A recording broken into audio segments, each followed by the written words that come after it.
Kakasuhan sa NBI ni Senator Risa Ontiveros ang mga nasa likod ng video ni Michael Maurilio alias Rene na nagsabing tinakot at binayaran umano siya ng senadora para akusahan si Pastor Apollo Quiboloy at ang mga Duterte.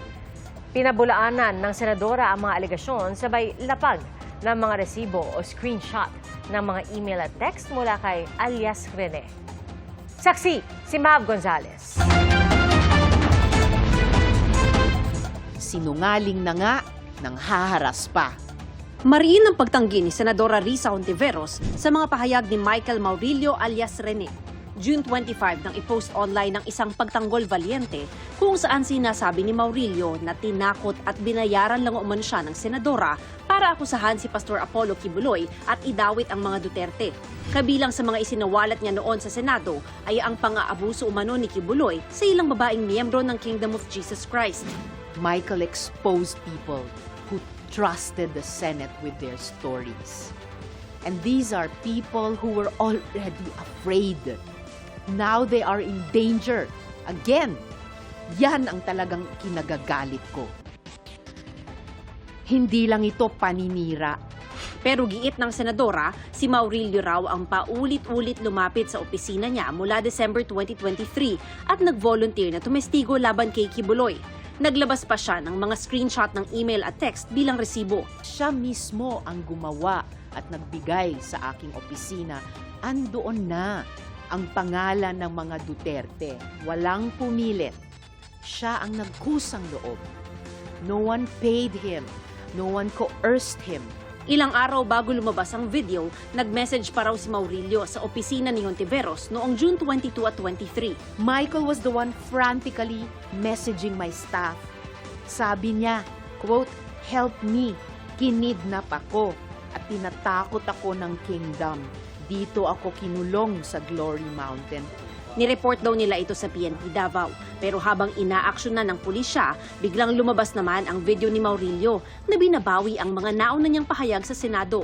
Ayon kay Ontiveros, hindi niya alam kung sino ang nasa likod ng video. Pero ang turing niya rito, Witness tampering, fake news, psychological warfare. This isn't just an attack on my office. This is an attack on truth-telling.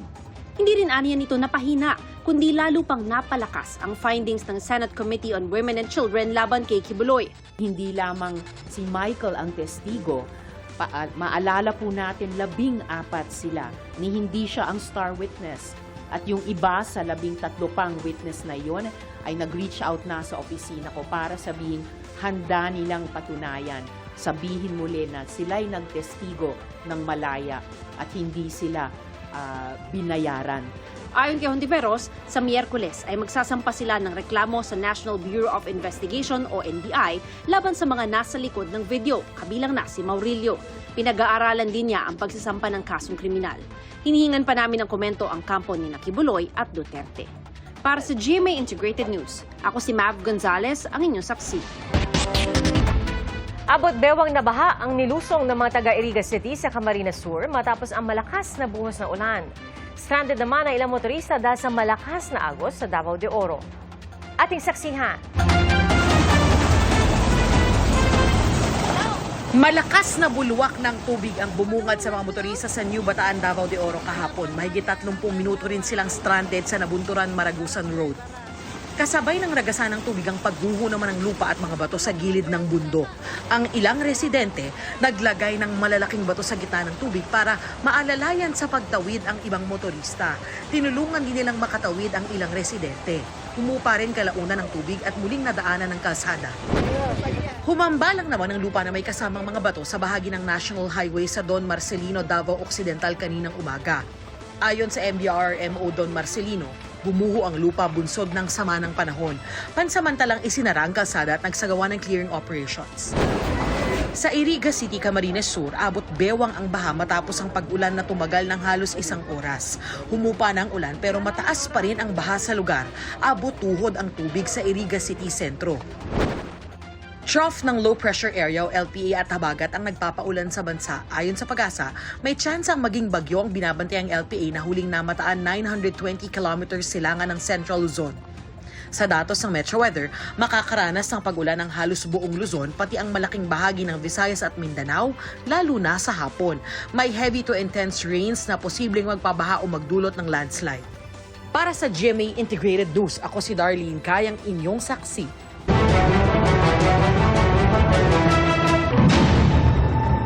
Bago sa saksi, ibinabana ng Department of Foreign Affairs sa Alert Level 2 o Restriction Phase ang Israel. Ayon sa DFA, kasunod ito ng pagbuti ng sitwasyon ng seguridad doon dahil sa umiiral na ceasefire sa pagitan ng Israel at Iran. Patuloy pa rin daw ang pagbabantay ng kagawaran sa sitwasyon sa rehiyon. 5 re-elected, 4 na nagbabalik Senado at 3 first-timers ang mga bagong senador na mapapabilang sa impeachment trial ni Vice President Sara Duterte. Ang panawagan po ng isang senador, panumpain na ang 12 bilang mga senator judge. Saksi, si Mav Gonzales. Pagpatak ng alas 12:01 ng tanghali kanina, nagsimula na ang termino ng 12 senador na nanalo sa election 2025.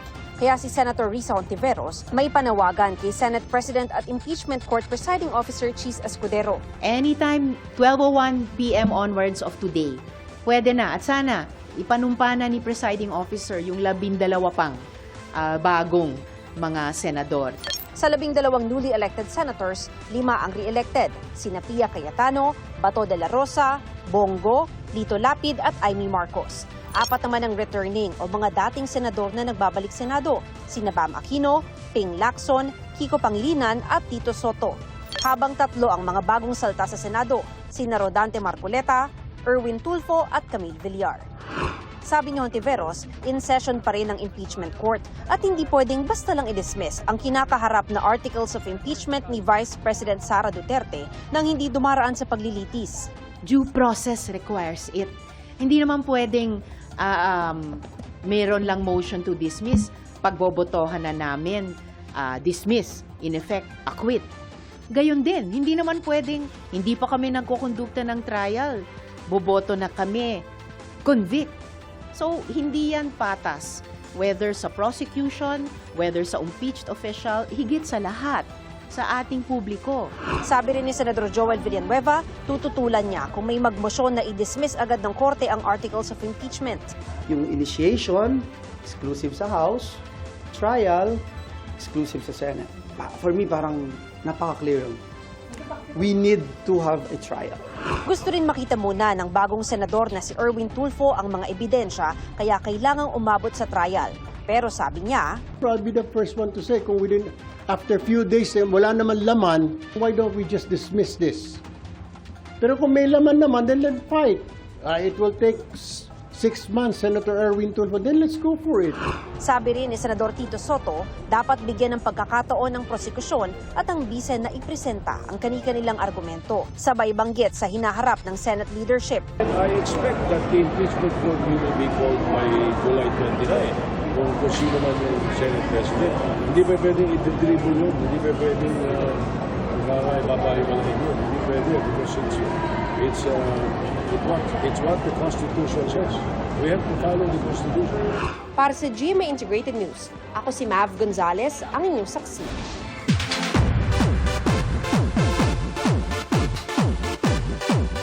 Tinawag na dream come true ni Scarlett Johansson ang kanyang role sa pelikulang Jurassic World Rebirth. At memorable para sa cast, ang Jurassic experience, lalo't kasabay nito ang isang espesyal na blessing para sa isa sa mga aktor.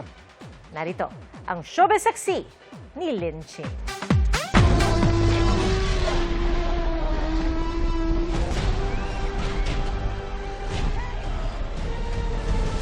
Lalakad na ulit ang mga prehistoric giants sa Jurassic World Rebirth sa pangunguna ni Hollywood superstar Scarlett Johansson. 15 years of manifestation has worked. What was the first thing that you did as soon as you found out you're Zora? I called my husband Colin and was like, I'm in Jurassic! Because he knows how meaningful it was. He's still so excited. Even if you feel kind of embarrassed, to share your enthusiasm, you should, because it can result in a dream come true. But you slept in a Jurassic tent for a year, a Yeah, solid year. I did. Have you replaced that tent? I mean, do you have a tent now for you and your kids? I think my sister made me get rid of it after a year because she was like, this thing takes up the entire like whole bedroom. I do a lot of pillow forts. You must think you're the coolest mom since you're, playing with dinosaurs now. I have an 11-year-old daughter, so she goes in between thinking I'm the coolest mom and also the most embarrassing mom, which is, I think, healthy. That's right. Kitang-kita ang magandang relasyon ng buong cast on and off camera. It's a collective of good people. A lot of wonderful spirits, a lot of really talented people. Jonathan, your life has changed so much the past 2 years. It's been crazy. What are you most thankful for? Meeting brilliant people along the way. There's a lot of pinch me moments. Unforgettable para kay Rupert Friend ang Jurassic experience. Dahil sa kalagitnaan ng shoot, pinanganak ang kanyang first baby. I watched my daughter being born on FaceTime in the lounge of the airport. If you could play God and bring back an extinct creature for just one day, or bring back someone who has passed on, what or who would it be and why? I went from woolly mammoth to like George your Michael. Wow! In one thought, which is actually has happened I before. too was like, a dodo bird. My grandma. You know what? Prince! Yes! Prince! Para sa GMA Integrated News, ako si Lin Cheng, ang inyong saksi. Nagningning sa red carpet ang Kapuso stars, personalities at executives na dumalo sa Beyond 75, the GMA Network 75th Anniversary Special kagabi. Saksi, si Nelson Canlas. Rumampa sa red carpet with their glamorous attire sina Kapuso Primetime King and Queen Dingdong Dantes at Marian Rivera, Asia's multimedia star Alden Richards, at Kapuso Primetime Princess Barbie Fortesa. Very, very proud. Dito na ako lumaki. So kumbaga, yung paghulma sa akin bilang isang tao talaga, malaking parte doon yung GMA. Ito talaga yung aming tahanan literal. Parang lahat nasa GMA Yung ngayon palagi namin sinasabi na proud kami to be Kapuso at mananatili kaming Kapuso. That gut feel served me right, and I couldn't be happier that I'm still here in GMA after 15 years. Gaya ng Diamond Year celebration, kuminang din sa red carpet sina Rian Ramos, Gabby Garcia, Sanya Lopez, Kylie Padilla, Julia Ann San Jose at iba pang Kapuso stars.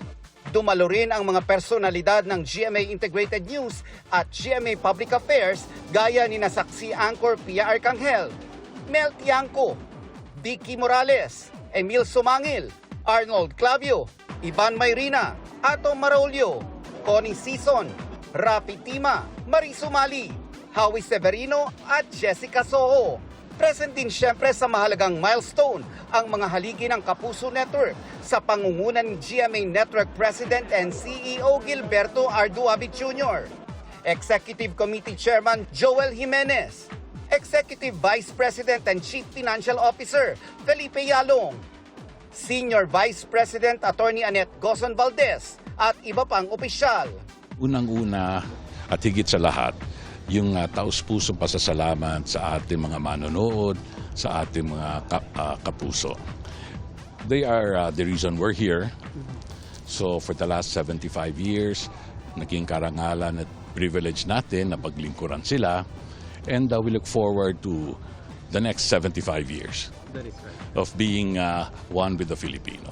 Mapapanood ang Beyond 75, the GMA Network 75th Anniversary Special sa July 12. Dito lang sa GMA. Para sa GMA Integrated News, Nelson Canlas ang inyong saksi. Mga Kapuso, maging una sa saksi. Mag-subscribe sa GMA Integrated News sa YouTube para sa iba't ibang balita.